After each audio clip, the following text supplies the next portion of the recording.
Well, hello. This is the 200th episode of the FreedHearts podcast. Who am I? I'm the special guest, and you'll just have to listen to find out.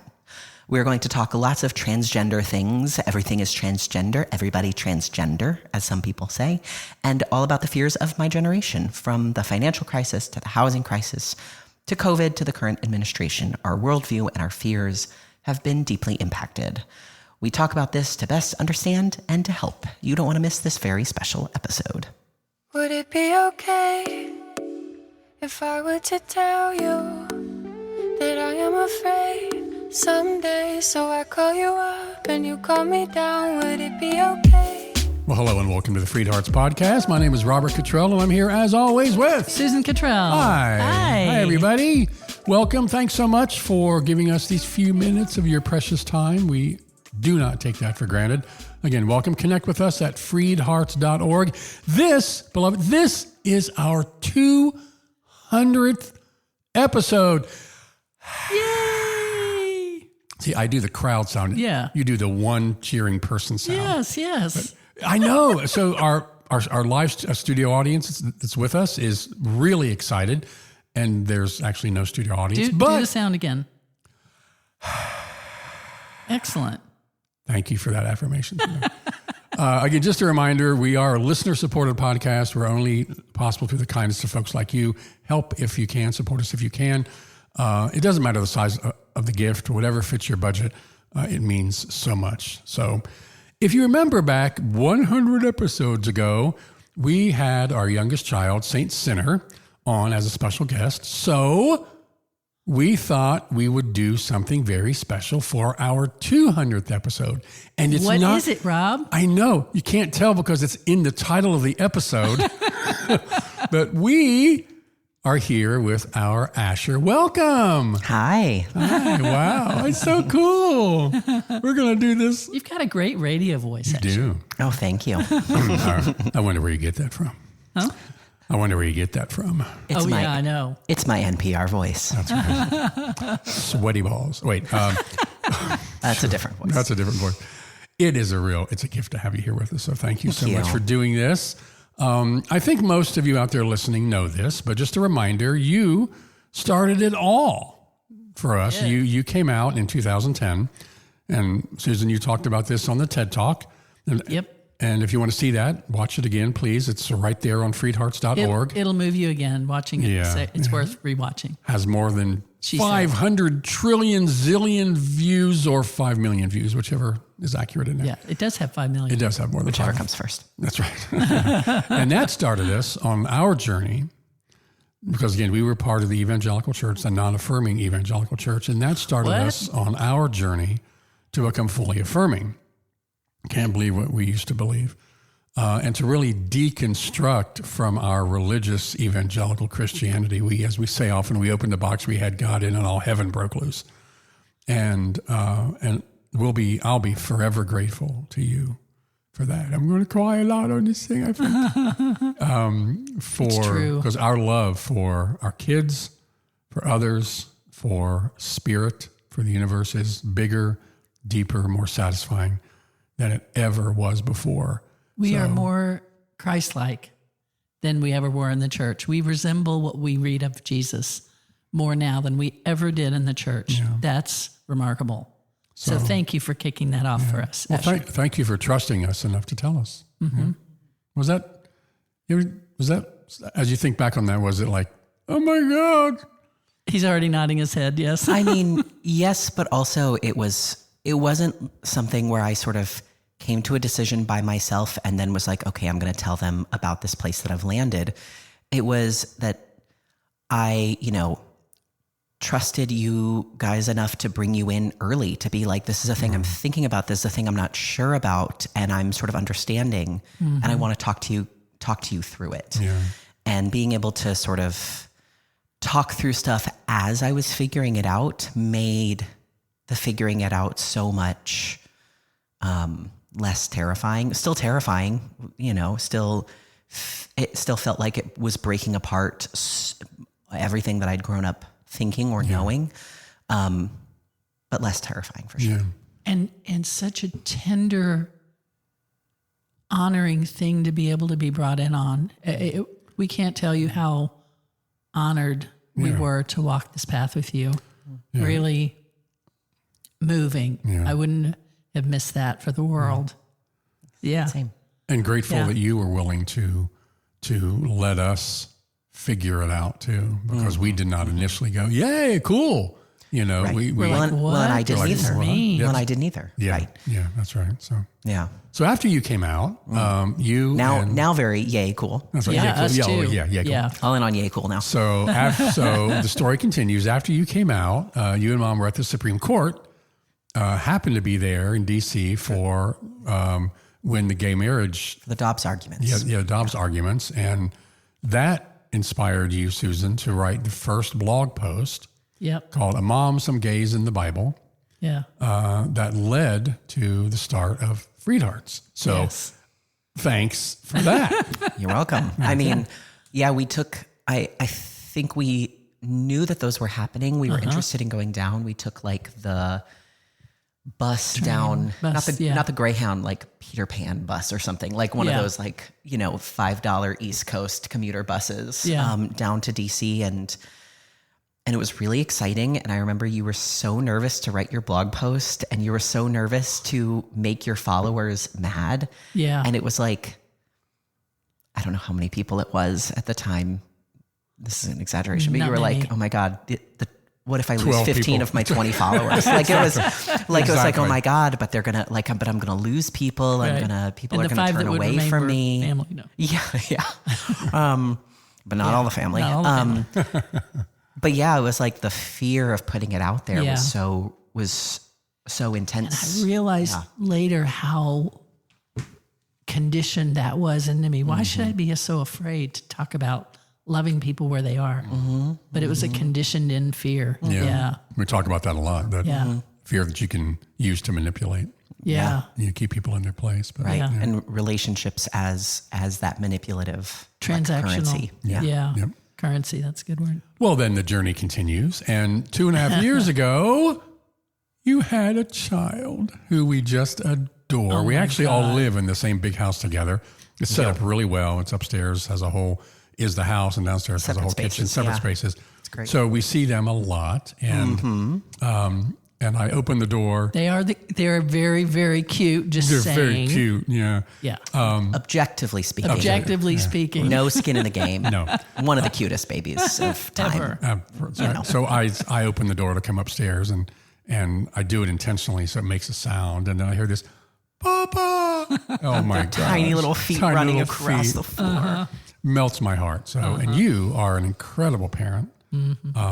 I mean, I know where you got that from, but you are, he humbly says, but you're an incredible parent, and you have brought into this world a child with, we talk about this all the time, a beautiful, tender spirit. It's beautiful. So thanks for that too. I mean, it is, it's the best thing that I could have ever imagined. And it's something, and it's something that my partner and I had been working towards for a long time. And that we'd, before I met my partner, when I was living in New York at that time, I was nannying, and, I always knew that I wanted that. And, having younger siblings and being in y'all's house and having the experience of that kind of family, I knew I wanted to have a kid. But it's been such a journey, and it's something that we knew as y'all were living out here, and, as also my brother and his wife are out here, that we were like, this is something that we want to be able to do in community. Yeah. Community is what it's all about. It's what it's all about. And it's so special. Community. It really is. Yeah. So, okay. So next on the journey over the past few years, you continued your own personal, beautiful journey to live your authentic life. Yeah. Yeah. I mean, it's, there have been, I feel like, stages, as there are for a lot of queer folks, stages of understanding oneself, especially, when you're talking about queerness, but then separately you're talking about gender. And, most folks listening, if you have seen the TED Talk or have followed, FreedHearts content for a while, you probably know me as the person formerly known as Annie. And I've gone by Asher now for a couple of years. And it's, I came out as non-binary about 8 years ago. No, at least 10 years ago, because I was at before we got married, and we'll be married 10 years next spring. Yeah. So at least 10 years, but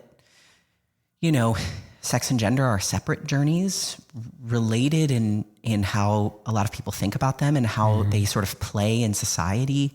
But it took me a little bit longer to parse out gender things. And especially as I knew we wanted to have a kid, and that was its own separate journey. I really only started sort of what people would call medical transition or hormones about last year. Yeah. And so that's been sort of the latest and most, not most intense, and I think nothing matches those early years of sort of breaking with everything that we knew.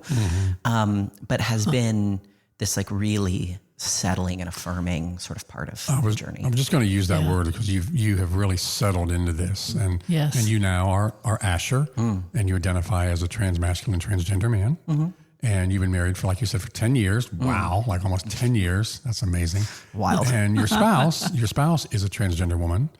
And both of your decisions, I will tell you that both of your decisions to live true to who you are, right? It's crying again, have had a huge impact, made a huge gift to us. It really deepened and changed our understanding of this part of this whole thing, and so Huge. So thank you for that. There's a lot to be grateful for here. I'm telling you. I mean, obviously the feeling is completely mutual in that it's sometimes baffling to me because when we met, neither, I understood myself as queer, but neither of us understood ourselves as trans. She would not have identified herself as queer. And, we've journeyed so far together and in our self-understanding. And then now we're doing that as parents, that like both of us are undergoing big steps in sort of the practical, logistical, like medical side of transition with a small child. And which has been incredible and incredibly challenging. And again, being able to do it in community and with y'all's support, emotionally, logistically, sort of, I don't want to say spiritually, but spiritually has made it possible, because I don't think we would be able to have done this with them without having all in our lives. So thank you. You're welcome. Yeah, so grateful. What a gift it is to us. I recently was cleaning out the storage closet, and I went through all of our pictures because there were a lot to throw out, and I'm dividing them among the kids so I can get them out of our storage room. Anyway, and I came across quite a handful of you, when we were first together, and you both look very different. It's really, really interesting to see. But now those look so foreign to us. Like those aren't you at all. And I also wanted to say to those who are listening, if you are queer and you have been going through this journey and you haven't had all the beauty of your family support, we've been saying that Asher has really given us gifts in this journey. And I just want to say that your family may not be in a position to recognize your journey as a gift to them, but it is. And you put your gift on the table, they may or may not receive it. But I want you to let our words for Asher rain on you and cover you with the love that you deserve for this courageous journey that you're on, even if nobody around you is able to recognize that. It does not take away from the beauty. And it's not about you. If you were in this family, we would recognize it for you. We see that in you. We see that in you even now as community. So just if you are grieving loss of your family, don't let it take away from the power of your story. Your story is still a gift and still powerful. Yeah. I remember, go ahead. Go ahead. My spouse and I like to say that all of our family is chosen family, whether we're related by blood or not. I love that. And because we don't take for granted the family that we had, because we have had to fight for our family relationships, again, chosen or not. Yes. All of our relationships, our friendships, our relationships with y'all, Yes. we have had to fight for them in terms of, being intentional about how we open ourselves, Yes. how we, seek people out, Yes. how we're vulnerable with people. Yes. And we have, in doing so, we have lost family, of course. both We of you have, have, yeah. yes, on both sides of the family. We have almost completely lost my spouse's family. We're not in community with them. There are a couple folks here and there who we have little connections with. And then, of course, we are not in community with big portions of our family, including for me, 2 of my siblings. Yeah. And so I always say that all of our family is chosen family. Yeah. I think that is so beautiful. Yeah. And it's expansive so that anyone listening can have chosen family in Right. whatever form it is. Right. Yeah. Right. Yeah. Because that can It's look really very beautiful. different in all kinds of different ways that can show up. Yeah. Yeah. Yeah. Yeah. Yeah, wow, that's really nice. Let's just let's just take that in for a minute. I like that. Thank you for sharing that. So we wanted to have you on this special 200th episode. Thank you. To celebrate all of that and to give everyone an update on you and your life since you've been here since the beginning. But specifically, we wanted to talk to you about fear. Is that a good transition? Just all the chaos that's going on. There's so much fear and there's worry out there. And we thought it would be good to talk about that with you, specifically about your generation in what you're dealing with in terms of fears and worries and moving forward in your life, your outlook towards and hope for the future. I mean, my parents were born in 1919, both of them. So they were 10 years old when the Great Depression hit. And a regret that I have is I didn't realize that growing up. So I never asked them what that was like, what it was like to be 11 years old, 10 years old, and be in the middle of the Great Depression. I mean, did you have soup lines or what's going on? What happened with that? But I know that it shaped their advice to me because their goal, their advice to me was first and foremost, get a secure job that you work your whole life, get, security, peace, that piece of security over happiness and fulfillment. And just be safe and secure because it can all be taken away from you anytime. You can lose it all. So I decided to be a musician and work in nonprofit for most of my life. Well done. But in a conversation sometime back that you and I had, I was surprised to just hear you talk about the life events that have had a huge impact on you, specifically the 2008 financial crisis with the banks, the housing bust, COVID, and now the impact of all this craziness and elections and attack on the transgender community.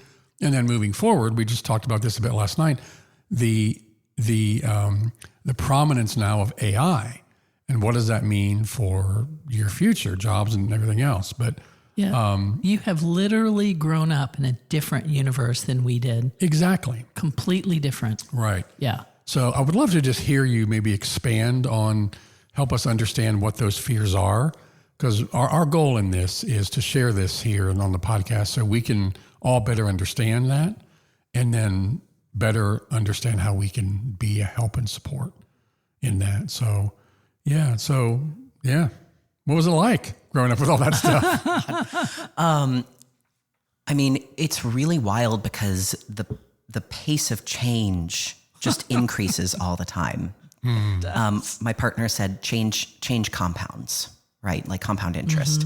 Every change then compounds and compounds and compounds. And you look at Exponential graphs like this, right? Where it's like the pace of technology speeds up so fast that, the first, 100,000 years of humans' existence and then 10,000 years have the rate of change of the last like 3 months or something of technology. It's insane. And it's wild because I think about, so I'm like dead center mid-millennial, 1990.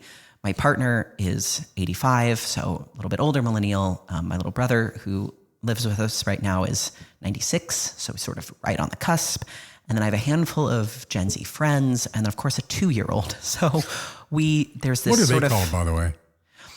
I can't remember if they're the end of Gen Alpha or the beginning of Gen Beta. Okay. Exactly their year. I have to look it up.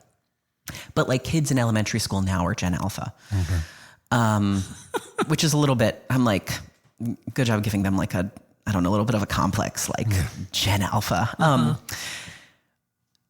But the rate of change and the difference in all of our lives, people have started breaking Gen Z up into different subcategories of where they were in college or high school when COVID hit, because it's such a different experience. Were you in college at all before COVID? Did you make it out of high school then? Because just your fundamental experience of life is different based on how you relate to the internet, to technology, to fear, like you were saying. And, I think, my generation, millennials, have, of course, had all of these giant sort of, assumption rocking experiences like the 2008 financial crisis, the housing collapse, these things that sort of made what you're saying about security feel, for some people, more important and for other people impossible. And I think most millennials now feel like real predictability is just impossible. Because if you can't count on the banks or the housing, like what can you or the count government on? Yeah. or Right. Well, it was the banks and the housing. And so people sort of pivoted, and then now the government and whole government departments just being slashed randomly. And then now AI is, my partner works in tech and has what we would consider until recently a really secure job, and is now looking at like her job may not exist in a year or two in like categorically in most companies because it might be taken over by AI, or AI managers using AI tools to do a few different people's jobs. And it involves, and it's like, once again, what does pivoting look like? What does adjusting look like? How do we set ourselves up for multiple possible futures? And that sort of uncertainty, I think millennials can feel like we have to plan more. We have to sort of batten down the hatches more. And I think the younger folks that I know are much more nihilistic about the whole thing. If you are, coming out of college now or a couple of years ago or into COVID, and it's a once in 100 years, theoretically, pandemic, right? Like the first like this since I think the Spanish flu in 1918. It's like, oh, well, okay, everything's just fucked. Who knows? Just genuinely, who knows? And it's like, oh, Trump got reelected. Oh, okay. All right. Like, right. I'm going to get back on TikTok and I'm going to buy some new skincare from Sephora because literally nothing matters. We've been talking about and there's that this like sort of pure nihilism. And then we haven't even mentioned climate, where it's like, the world is burning. Like, there's just this sense of absolute powerlessness. The world is burning, turn the AC up. Yeah. Yeah. There's this sense of absolute powerlessness that can get really dark.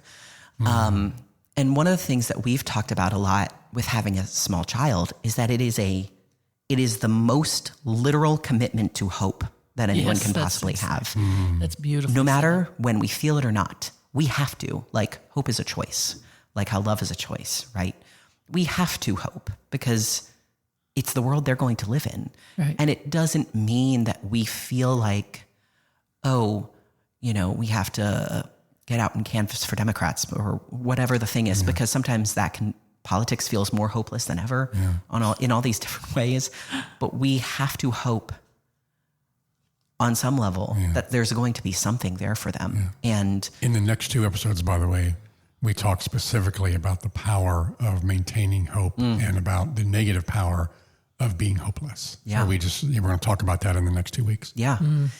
Well, I think this is something that, I think a lot about in terms of queerness, because again, we're talking about sort of intergenerational living, intergenerational thinking. And something that I think a lot about as a millennial queer person is how few mentors we have, because the generation before me, we lost so many of them in the AIDS crisis. And so the folks who would have been my mentors, my elders, the old gay couples, right? There are some, but they're the lucky ones. There are so few because of the absolute devastation of the 80s and 90s in the AIDS crisis. And when I lived in New York, I had some older queer folks in my life as mentors because New York was sort of that enclave. But now we're in a position where sort of we are queer elders. And, for me at 35, for my spouse at 40, even though things still feel really fresh, we're sort of newer in our transition. But, having been out as queer now for a while, I speak with younger folks who have not as many years of perspective. And I think that these sort of, I think a lot about how the generations before us have handled the unpredictability, the uncertainty of the world, because, there's been all this loss of political ground that we've gained of these, the hope that happened in thinking, okay, we might actually be able to get some things done logistically via the government, gay marriage and, transgender acceptance, healthcare, and then, being able to, change your documentation and these things that weren't even imaginable. And then now we have to reimagine not having them. And it's really discouraging to feel like these things that you have achieved that should be stable are not. But I think we are also, I know I am thinking a lot about how the elders before us managed. And a lot of the trans folks I know have been saying, we only have each other. Trans folks and allies. But those of us who are in it, we only have each other. We cannot rely on the systems. We cannot rely on the government. We have to rely on each other in a way that those of us before did, in a way that queer folks in, the 50s, the 60s, in the 1800s, in all previous generations, quietly and in their own ways and in their own systems, in their own languages, relied on each other and found each other. It's a really beautiful thought. And I talk to, friends of mine who have, different histories, different family histories. I talked to a friend of mine who, has talked a lot about his family as Black Americans and the hope that they have, the resilience they've had over the generations, that it's like, I feel a lot of inspiration from their resilience and the way he talks about hope over the centuries and what that looks like to continue to hope, even when the backsliding is constant and it's just, you're fighting and fighting forever, but you choose to hope because what other choice is there? And so that's where I think especially for younger queer folks who grew up thinking, well, it's kind of done, for good reason, because we had modern family and we have gay marriage and we have all these things, the myth conservatives are throwing out there is like, young people want to be trans because it's easier and cooler. And it's like, oh my God, it's what out to lunch. It's like, I love that we've progressed so far that you think that. That's genuine, but also what the fuck? And because there's this sort of assumption that it's like, oh my God, we did it in certain ways, and it's upward from here. We've done it. We're doing it, and I think rooting ourselves in the past, rooting ourselves in our elders, rooting ourselves in multi-generational relationships, in friends, in mentors, how to find those connections, is what will keep us grounded as we move forward. That's so well said. Thank you. Yes, That's so beautiful. well said. You say things really well. I just learned a term the other day. I was reading a book. I learned this term, weathering. It's from a book that I read recently called Love Rita by Bridget M. Davis. She's a Black author, and she talks about weathering. Have you heard that term? Mm-hmm. Yeah, mm-hmm. I hadn't. But it's the things that you have to weather. Like, just think of an outdoor shed. It's going to be rained on, snowed on, sunned on, everything that can happen to it will happen. And that has been the Black community in this country since its inception, and any outlying group, I don't want to diminish it that belongs to the Black community, that word, but you're describing a kind of weathering that can abrade you over time, and that you must rely on community. Like you said, you only have each other. You've got to lean into that for your own safety and sanity. That's resilience. That's resilience. Right. And it's not just individual resilience. There's sort of the cliche, the like really small trope of the strong Black woman, which is very like one-dimensional and diminishing, but really the strength comes from community. Right. Yeah. You have your strength, but the strength that you have is from community. Right, because that strong Black woman would say, hell no, I'm not doing this all by myself. No, and it's because I have community. Right. It's, it's the elders, it's the ancestors, it's the people around you, and it's the people who are coming behind you. Yeah. Who, like, I get strength from spending time with my kiddo, their wide eyes and their curiosity and their all this stuff. And like, do I have to dig really deep and pull out all the strength that I have for them? Because, because you can't abandon them. Because you can't abandon them. And, you the fears and worries going on. Yeah. But also you just have to, you worked until whatever hour and got home and fell asleep. And then they're up a couple hours later because they pooped in the night. And you're like, yes, I'm going to change your booty at 4 a.m. and put you back down, and you just have to, just because you don't have a choice, because that's the deal. But then they give that strength back to you in their like joy and in their, in their mind and their spirit, and that joy strengthening is worth its weight. Oh my gosh! In gold. It's worth everything. So it's worth everything. Well, speaking of them, let me ask you then, as a parent, as you look at what life is going to be like for them absolutely in 30, 40 years, how do you make a prediction? Are there things that you think, well, I'm going to focus on making sure they learn this, understand this. I'm going to focus on this part of their character, this part. Have you thought about that at all? Yeah. I mean, the joke I always make to people because I don't know what it would have been like to sort of have been born in your generation and think like, okay, there's, the 60s, the 70s, the sexual revolution, these like big understandings and these big leaps. And then it's like, but all the time the generations are like, okay, but stretch your mind a little further and understand this. We're constantly learning and growing and continue to stretch your mind, continue to, but what about this? No generation had an accurate view of what life was going to be like in 30 or 40 years. So. No. And the joke I always make is that someday my kid could come home with their like, Android partner and be like, all right, don't be robophobic when you meet them. And we're like, okay, we're keeping an open mind, honey. Yeah. Like yep, I hear you. I appreciate that you're telling me how you're feeling. Because I'm like, I just have no idea what the next thing is going to be. And how can we possibly know? And, I'm a huge sci-fi fan. And the idea that like, sci-fi writers are envisioning all the different futures and that could be. And I love thinking about it, but I think I have no idea what things are going to look like for them in terms of jobs, in terms of housing, in terms of climate, in terms of, I have no idea. And so I feel like one of the things that I really appreciated about growing up homeschooled with you guys is that I feel like I really learned how to learn.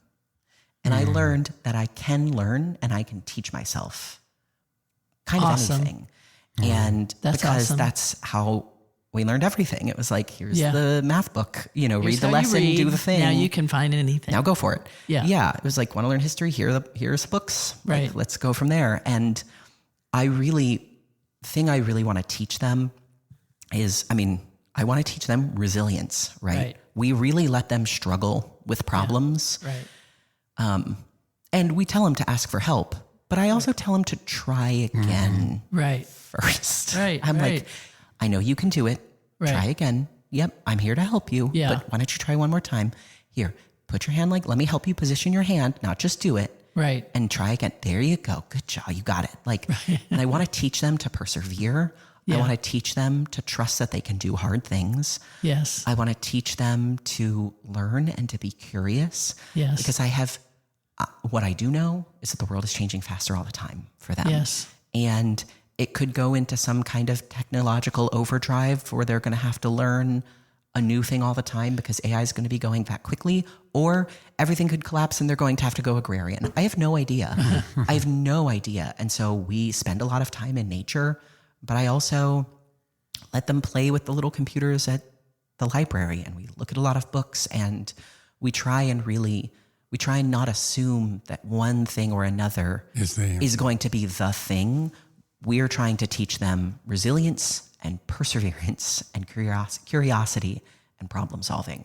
And the belief that they can learn is huge gift. Right. Yeah. Right. Well, and what you're pointing to with all this, them coming home with their robot, their android, is... Please no. It's a cute robot. Is what you're pointing to in all these things is the fear we have of the unknown, the unencountered before. And that's where we all get tripped up. That's all these parents that, in this community, they're afraid of something they don't understand. And that's when interracial marriage, all of those things. And so fear is what gets you, not the thing itself. Yeah. Right. Yeah. Mostly I feel like I just really appreciate, I really appreciate you guys. I really appreciate the community that we're able to build and the community that we have here in person, the community that we have, digitally, virtually, in spirit and soul, across the country, across the world. It feels so much less afraid to feel, to be in community. Yeah. It dampens that feeling of fear to not feel isolated. Yes. And, a lot of folks, again, a lot of millennials I know joke about feeling old or being old.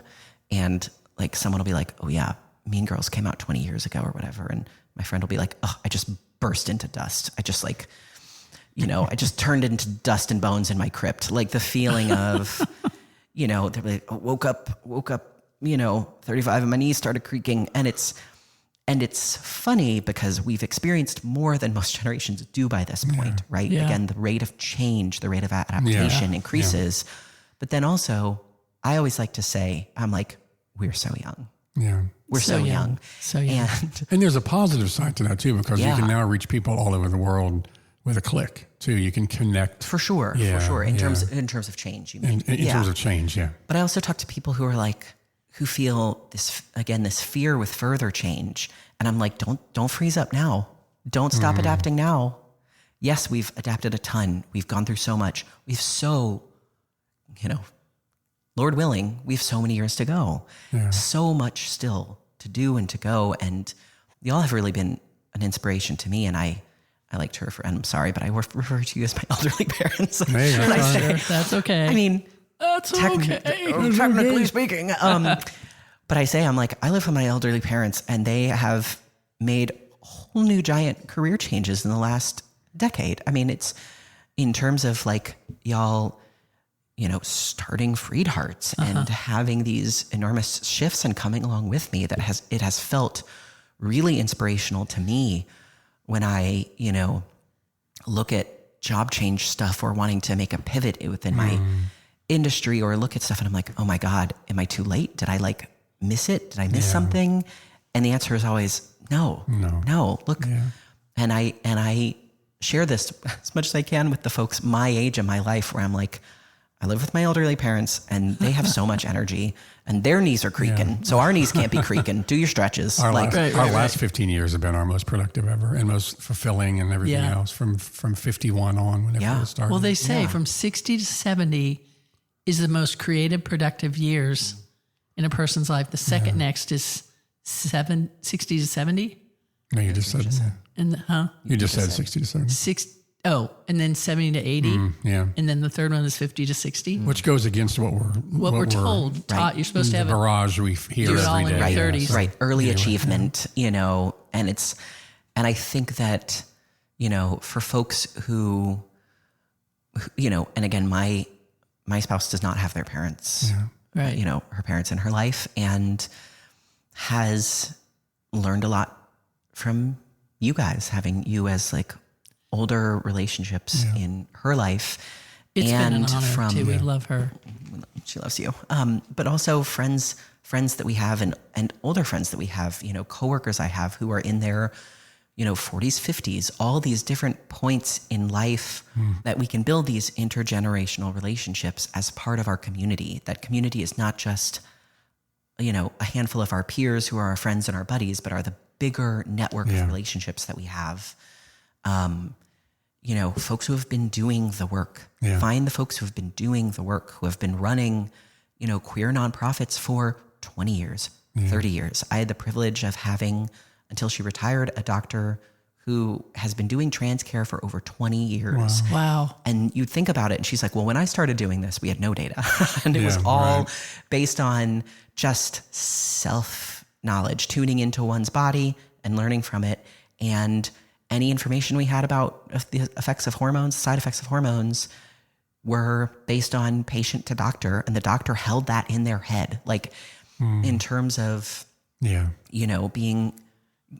having that kind of knowledge. There's a rich wisdom and knowledge there. Yeah. Well, may I just put in here that your elderly parents are 66.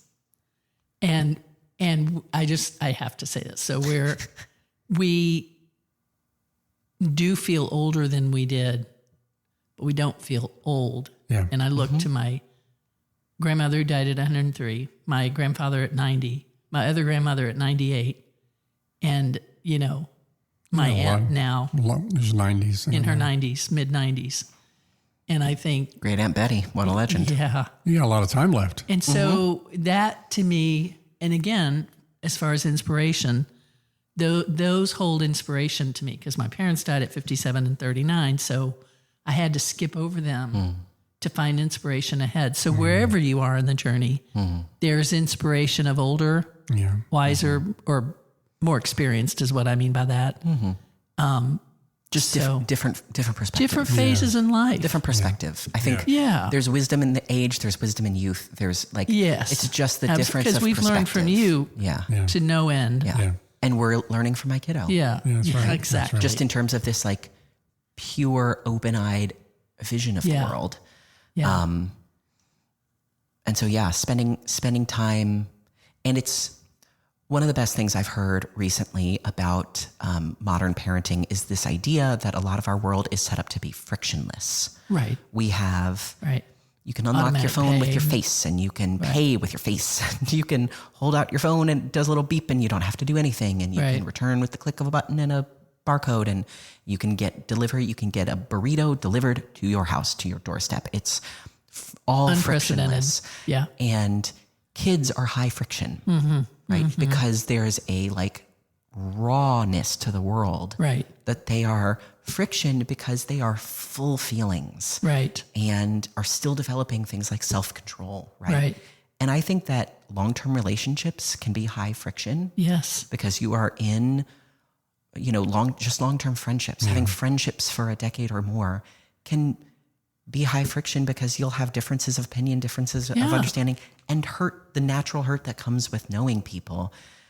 Yeah. Because over time. And I think intergenerational relationships can be high friction because you have different perspectives. You have different assumptions and understandings. And I think wonderfully different perspectives. Yes, absolutely. Yeah. But friction is where everything happens. Friction is what, grows you, changes you, turns, expands you. Yeah, it's like, I don't want to say creates diamonds because that's pressure, but still, you know what I mean? Like friction is what, sands something, a block of marble into a sculpture. Like it's where blah, blah, blah, whatever metaphor you want. Makes friction is where anything happens. Right. Well, let me close this out here I want to speak something into power. You said we only have each other, and I want to say we have each other. Yes. And there's hope in that. We have each other. So thank you for everything you've been to us. I can't imagine where we would be if you didn't trust us enough to come out to us in 2010. Yeah. You changed everything in our lives. Well, you're welcome for being gay. But then also, thank you for being safe to tell. Well, we love you in all ways and for always. All right. Thanks for joining us today, beloved. We love you, and we'll talk to you next week. Bye. Bye. Bye. Would it be okay if I were to tell you that I am afraid someday? So I call you up and you call me down. Would it be okay? You've been listening to the FreedHearts podcast. We have extensive resources and vibrant, inclusive community for you at freedhearts.org. Please come say hello. If you have questions, comments, or suggestions for the podcast, just email us at podcast@freedhearts.org. Audio engineering is by Luke Johnson. The music is provided by our child, the Grammy-nominated Saint Sinner. You can find out more about him and his music at saintsinnermusic.com. Please share, subscribe, and follow on your favorite platform and support if you can. And thanks for listening. Would it be okay?